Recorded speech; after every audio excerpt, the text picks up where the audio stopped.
बड़ी अंदर आशा पैदा करने वाली बात है।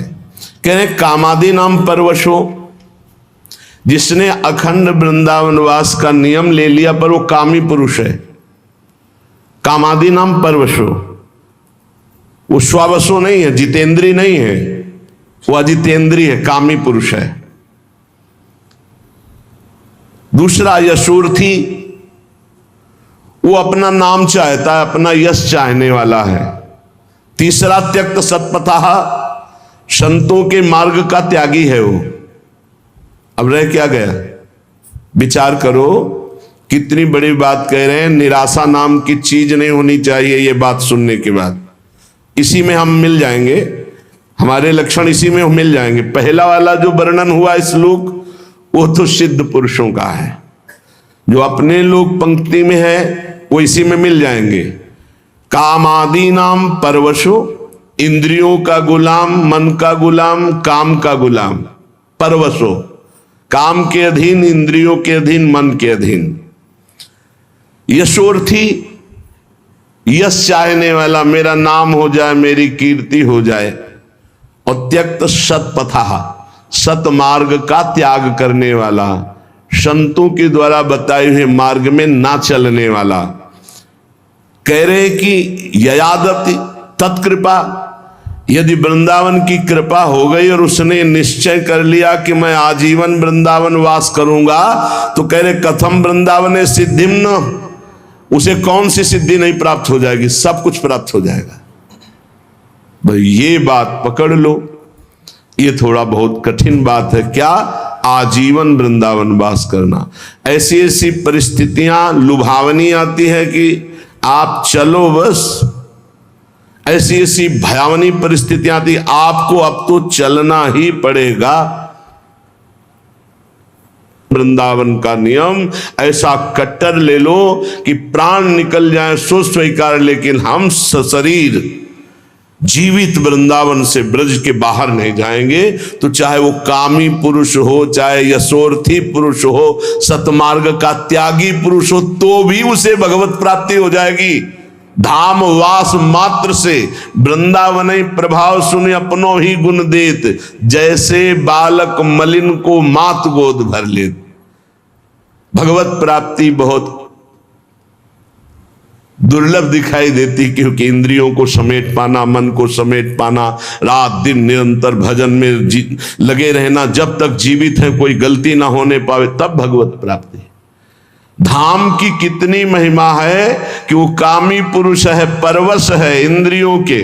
यही बात ध्रुवदास जी ने भी लिखा है, यद्यपि भक्त अनन्य जो। यही बातें हृदय को बलवान बना देती है।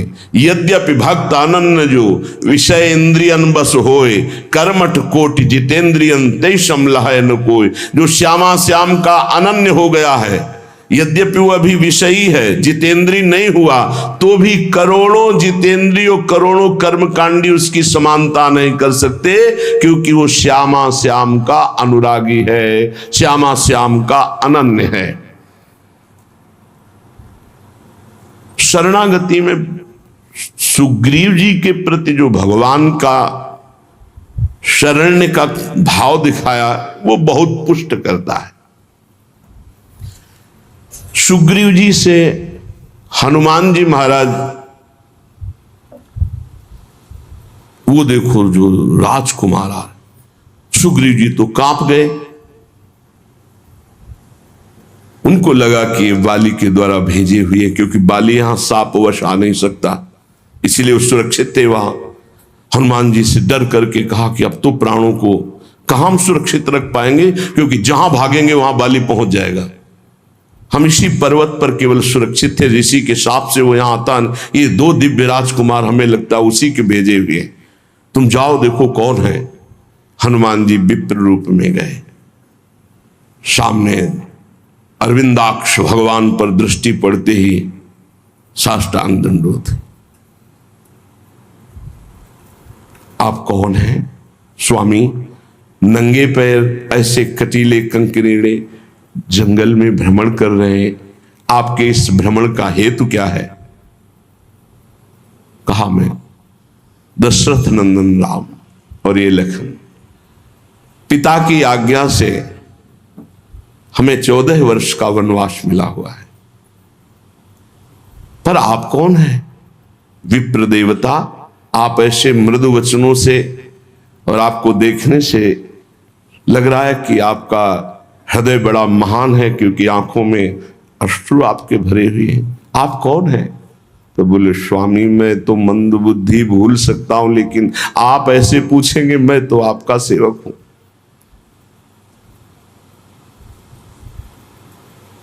कांधे पे प्रभु को बैठाला, एक उम्र मंद मोह बस कुटिल हृदय अज्ञान, पुण्य प्रभु मोहि बिसारे दीन बंधु भगवान। भगवान को सुग्रीव देखकर समझ गए कि ये अनुकूल है, प्रतिकूल नहीं, क्योंकि प्रतिकूल होते तो हनुमान जी ऐसे नहीं लाते।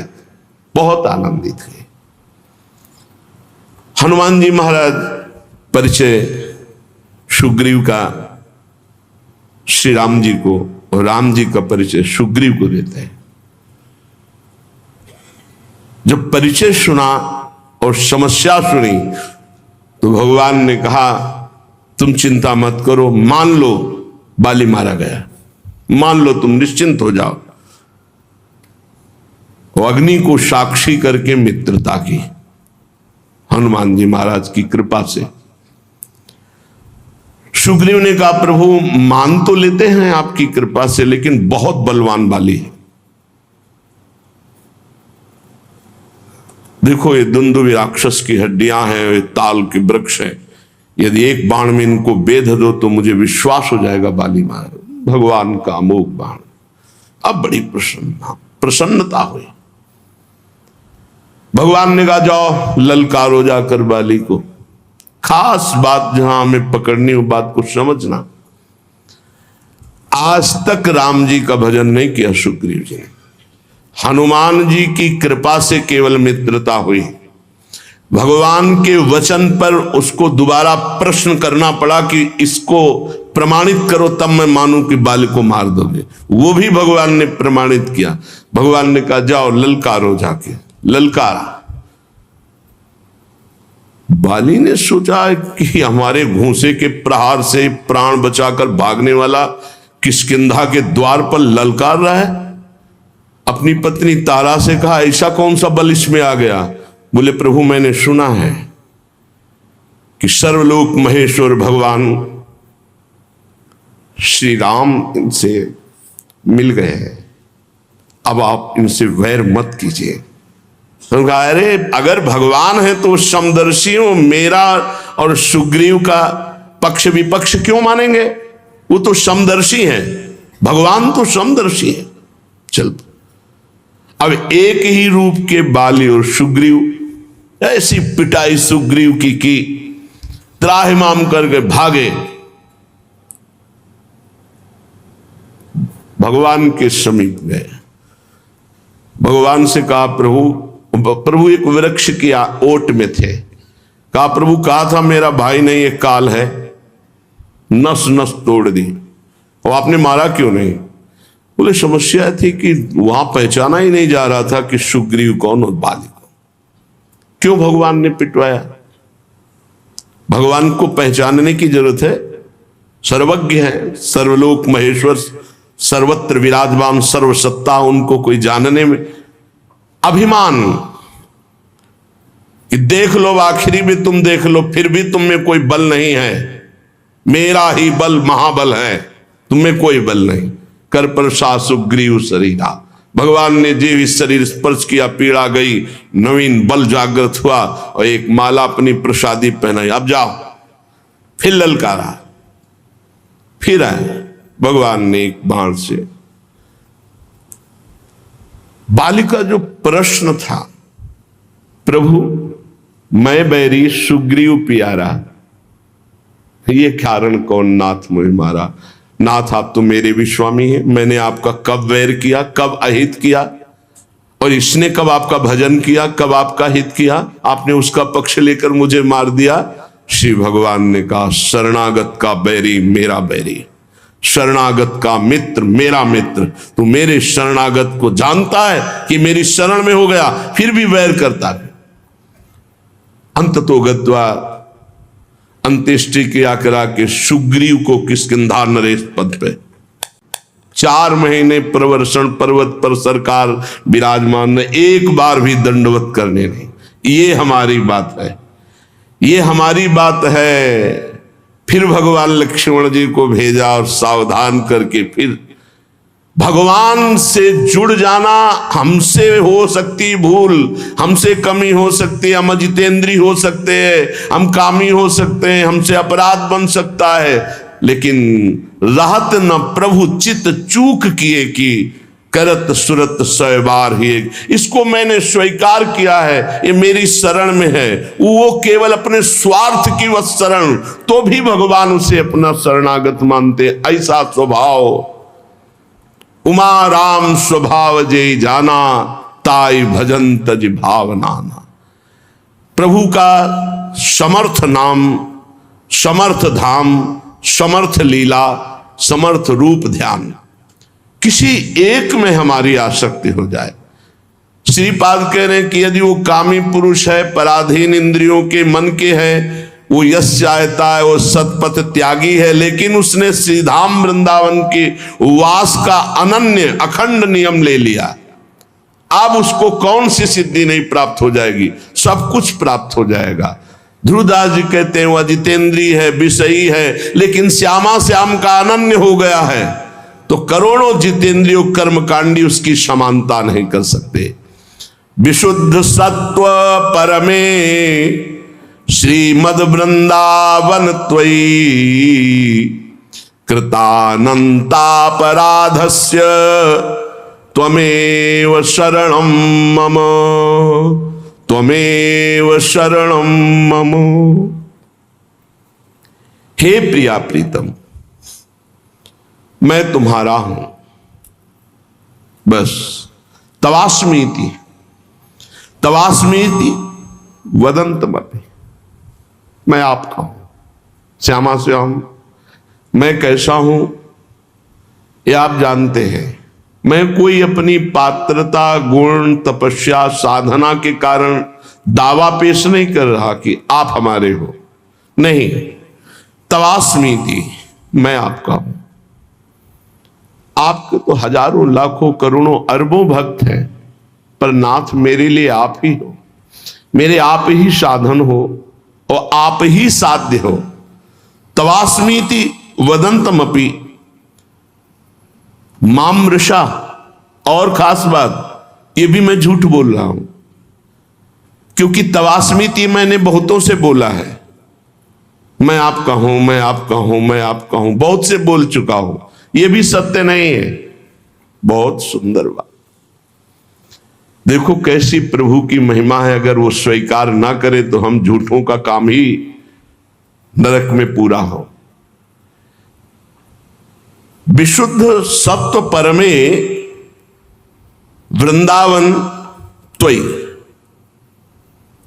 ये विशुद्ध सत्व में वृंदावन है, अनंत अपार महिमा है, लेकिन इसमें जो करुणा समुद्र विराजमान लाडली लाल है, एक बार कोई हृदय से कह दे, झूठा ही सही, तवास्मीति, मैं आपका हूं, बहुत बड़ी बात, बहुत बड़ी बात। हृदय से तवास्मीति वदंतमपि पर मामृषा, सच्ची कहता हूं प्रभु, ये बात पूरे संपूर्ण हृदय से मैं नहीं कह रहा हूं। कहीं ना कहीं कोई विषय राग, कोई व्यक्ति राग, कोई और होगा, झूठा भी हो सकता है, पर मैं ये कह रहा हूं कि आपके सिवा मेरा कोई नहीं। तो महापतित मप्यात्म कारुण्याद आत्मसात, ओहो, महाकरुणा में श्री प्रिया प्रीतम उसे आत्मसात कर लेते हैं, अपने में मिला लेते हैं, अपना रूप दे देते हैं। किशोरी मात्मानम, अपना रूप सहचरी वपु। श्री लाल प्रिया की इच्छा ही सहचरी है, लाल प्रिया का मन ही सहचरी है, लाल प्रिया की संधिनी शक्ति ही सहचरी है। ऐसे एक बार जो हृदय से बोल दे मैं आपका हूं, तो ये कभी छोड़ते नहीं हैं। और महापतित तो हो, नीच हो, तो कह रहे हैं करुणया दात्मसात, करुणा करके उसे अपना स्वरूप प्रदान कर देते हैं। ऐसा हमारे प्यारे जू का स्वभाव, ऐसा महामहिम करुणा में वृंदावन। अब हमको चूकना नहीं चाहिए, बहुत बढ़िया अवसर मिल गया है। शरीर के ढांचे का कुछ पता नहीं है कि ये कब कैसे गिरकर नष्ट हो जाए, कब कौन सा रूप ले ले मृत्यु और हमारे शरीर को नष्ट कर दे। हम बड़ी कामना से बड़े सुंदर सुंदर मनोरथ करते हैं, मकान बनाते हैं, रुपया पैसा जमा करते, खूब खाएंगे, मौज से रहेंगे, और पता नहीं उसमें प्रवेश हो कि ना हो, पता नहीं उसमें कितने दिन रह पाए, क्योंकि इस ढांचे का कोई भरोसा नहीं है, ये कभी भी गिर सकता है। प्रतिक्षण मृत्यु कहीं और दूर नहीं, आपके सिर पर सवार है। ये दिमाग में बैठा लिए, मृत्यु को कहीं दूर से सवारी से नहीं आना, वो आपके सिर पर सवार है। सर्वतो भावेन तैयार रहो मृत्यु के लिए, सर्वतो भावेन तैयार रहो मृत्यु के लिए। तैयारी क्या है? नाम जप, हर समय नाम जप। आप तैयार हैं। जो पहले से तैयार न थे, पछता पछता कर चले गए, हम तुम सबको जाना है, जाने की तैयारी कर लो। रहे न रावण सम अभिमानी, हिरण्याकश्यप संवरदानी। हम तुम सबको जाना है, जाने की तैयारी कर लो। जो पहले से तैयार न थे, पछता पछता कर चले गए। प्रतिक्षण मृत्यु सर पर सवार है, सर्वतो भावेन मृत्यु के लिए तैयार हो जाओ।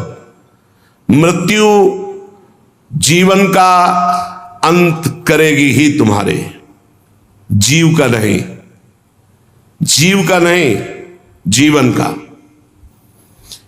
इससे जितना भजन कर लोगे तो तुम अपने स्वरूप का रहस्य जान जाओगे। मृत्यु शरीर को नष्ट करती, तुम्हें नहीं। यदि ये ज्ञान प्रबल जागृत हो गया तो मृत्यु की मृत्यु हो गई, निर्भय हो जाओगे। यदि ये बात ना हो तो प्रभु की शरण में हो जाओ तो निर्भय कर देंगे। एक ऐसी भूमा स्थिति जागृत हो जाएगी जहां मृत्यु का कोई भय नहीं है। अतएव सब तरह से सदा सर्वदा सावधान रहो। जीवन की एक एक श्वास मृत्यु निकाल रही तुम्हारे पास। जैसे 1 लाख श्वास है, अब गई तो माइनस होती चली जा रही। 1 साल की श्वासें निकल गई, लोग आनंदित होते हैं, हैप्पी बर्थडे, जन्मदिन में प्रसन्नता प्रकट करते हैं। नहीं, जिसकी रकम कम होती वो शोकित होता जाता है। माल बहुत ऊंचा खरीदना है और रकम वैसे ही कम थी और वो भी खर्चा होती चली जा रही। माल खरीदना है भगवत प्रेम, जीवन मुक्तता, और वो रकम श्वास श्वास नाम जप, और वो श्वासें 1 वर्ष की खाली चली गई और हम हैप्पी बर्थडे मनावे। कैसी हमारी अज्ञानता है। मृत्युकालीन जिसका नाम चलता होता है, तो इस शुभ चिंतन के प्रभाव से वर्तमान में नाम चलता होता है, उसकी मृत्यु शुभ हो जाती है, बड़ा मंगलदायी मृत्यु होती है। भगवान का नाम जपते जपते शरीर छोड़ दे, ये सबसे बड़ी बात। या तो ब्राह्मी स्थिति, ब्रह्माकार वृत्ति, और या भगवान का नाम जप करते हुए, 2 में ही भगवत प्राप्ति। इससे मृत्यु को सदा पहचानो कि मेरे सिर पर सवार कभी भी हो सकती, घटना प्रतिघटना, कभी कुछ भी हो सकता है। शरीर पता नहीं रहे कि ना रहे, इसलिए राधा राधा राधा राधा। भगवत स्मृति प्रतिपल यदि है तो घबराहट नहीं होगी, भय नहीं होगा, बड़े आराम से शरीर छूटेगा। शरीर तो छूटना ही है और बड़े आराम की व्यवस्था में पहुंच जाओगे जहां श्यामा श्याम परमानंद बरस रहा है। इस क्षणभंगुर शरीर में भजन ही सार्थक है। जितना भजन कर लोगे उतना ही सार्थक जीवन जाएगा। पर कामनाओं के कारण भजन नहीं हो पाता। जिसने समय रूपी संपत्ति पर महत्ता दे दी वो महान बन गया। ये कामनाएं हमारे समय को भगवान से विमुख करके नष्ट कर रही है। अरे भाई, कल्प दो कल्प वाला शरीर तो है नहीं। 100 वर्ष और आजकल का जो खान पान और रहनी है, आजकल के जो आचरण है, वो अकाले मृत्यु में पहुंचा देते हैं। 70-80 तक तो पहुंचना मुश्किल हो रहा है। अब इतने रोग चल गए हैं। नौजवान हैं, high blood pressure, low blood pressure, 500 sugar, ये वो, मतलब मृत्यु बिल्कुल पूरी व्यवस्था किए है। ये कामनाएं हमको भगवान से विमुख किए हुए हैं। ये कामनाएं हैं तो बड़ी तुच्छ, पर हमको बड़ी महान समझ में आ रही हैं, बड़ी उत्तम समझ में आ रही। अगर उत्तम और महान न समझ में आती तो कामना छोड़कर भजन करते। कर्तव्य का पालन करो, कामना की जरूरत नहीं।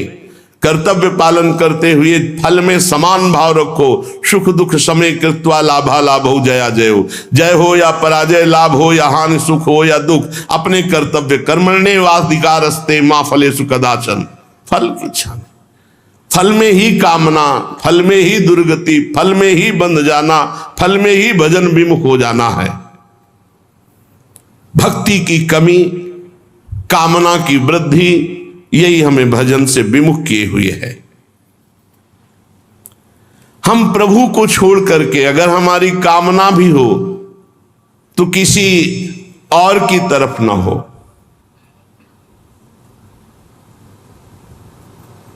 जग जाची को न जाची जो जिए जाची जान की जान ही रे। आहा, जग जाची को न जाची जो जिए जाची जान की जान ही रे। जेहि जाचत जाचकता जरि जाई, जो जारति जोर जहान ही रे। गोस्वामी तुलसीदास जी ने कह रहे हैं, ये पद केवल सुनने गाने का नहीं, इसे जीवन में उतारने का। अगर तुम्हें कुछ चाहिए तो जग जाची को न, किसी से मत मांगो। इस संसार में किसी से, ये बात पकड़ लो, बात पकड़ लो।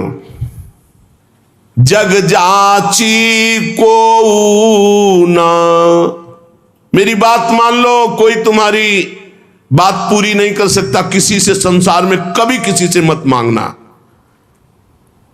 जाची जो, अगर मांगना ही है तो हृदय से जाची जान की जान ही रे। भगवान श्री हरि से मांगो। क्या होगा? जेहि जाचत जाचकता जरि जाय, मांगना मिट जाएगा। जेहि जाचत जाचकता जरि जाई, जो जारत जोर जहान ही रे। मांगो तो केवल प्रभु से मांगो, जिससे मंगतापन मिट जाएगा। वो ऐसे दाता है, दे देंगे ना, जन्म जन्म की मांग पूरी हो जाएगी। जिसके जानने के बाद कुछ जानना बाकी नहीं रहता, जिसके पाने के बाद कुछ पाना बाकी नहीं रहता। इसलिए किसी से मत मांगो, किसी से मत कामना करो, केवल प्रभु से करो, इंतजार करो। उनकी बाट जो हो किसी और की तरफ मत देख लेना। जो सकाम भाव रखते हैं, मांगते हैं, तो केवल प्रभु से मांगो, अन्य से नहीं। ये तुम नियम ले लो कि हमारा आराध्य देव ही हमारी पूर्ति करेगा, हम दूसरे से कभी नहीं। श्यामा श्याम ही बहुत महान है। हम कैसे तुम्हें क्या क्या बतावें तुम्हें। उनकी कृपा, केवल उनकी कृपा, केवल उनकी कृपा का आश्रय। कभी अन्य का आश्रय ले लेंगे तो आपकी भक्ति बाधित हो जाएगी, आपका जीवन समस्या में पड़ जाएगा और आपको परेशानी ही परेशानी हो जाएगी। केवल प्रभु का आश्रय। सकामता है, माना भी आप निष्काम नहीं हुए तो प्रभु पर निर्भर हो जाओ, वही पूर्ण करेंगे। वो कामना भी पूर्ण कर देंगे और आपका कल्याण भी कर देंगे। ऐसा स्वभाव है हमारे स्वामी का। पत्नी के लिए आराधना भगवान श्री हरि की कर रहे हैं तो पत्नी भी मिली, तो आदि सम्राट महाराज मनु की पुत्री महान देवी देहूति जी, और भगवान अपनी तरफ से बोले कि मैं पुत्र बन करके आऊंगा, और कपिल भगवान के रूप में आके सांख्य शास्त्र का उपदेश करके करदम जी को परम पद में आरूढ़ किया।